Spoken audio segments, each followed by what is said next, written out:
इथे नेमकं कसं मतदान झालं, काय झालं, तसं प्रमुखांशी सर्वांसोबत चर्चा करण्याच्या उद्देशानं आज मी गोव्यामध्ये आलो आणि सर्वांशी सकाळपासून सर्वांशी चर्चा केली की नेमकं काय परिस्थिती आहे आणि पुढे संघटनासुद्धा काय आपल्याला पावलं उचलायला पाहिजे त्याही संदर्भात चर्चा झाली. काँग्रेसच्या सगळ्या कार्यकर्त्यांनी काम केलं.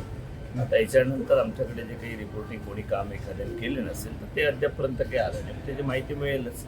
पण एकूणच कुठल्या विधानसभा क्षेत्रामध्ये कशा पद्धतीनं काम झालं, कशा पद्धतीनं मतदान झालं याच्याबद्दलचा सर्वसाधारण एक चर्चा आढावा त्या संदर्भात घेतलेला. काँग्रेसच्या सीटा लागतील अशा प्रकारचा विश्वास स्थानिक नेते आणि कार्यकर्त्यांनी दिलेला आहे, आम्हाला खात्री आहे. प्रश्नच नाही. इंडिया अलायन्स हे नेहमीसाठी कंटिन्यू राहील, पुढच्या सगळ्या निवडणुका एकत्रपणे लढवेल, त्यामध्ये कुठेही शंका बाळगण्याचं कुठलंही कारण नाही.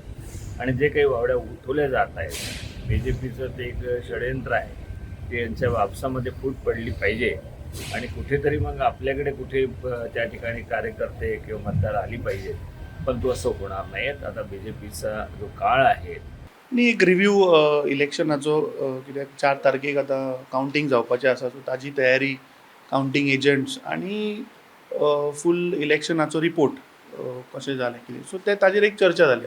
नो दीस वॉज काँग्रेस आमची पॉलिटिकल अफेर्स कमिटीचे जे मेंबर्स आशिल्ले तांचे कडेन 1-on-1 मिटींग जाली and we have discussed along with all our MLAs, CLP leader, की फुडें आतां मुखार how we have to go, how we have to strengthen all these things we have discussed.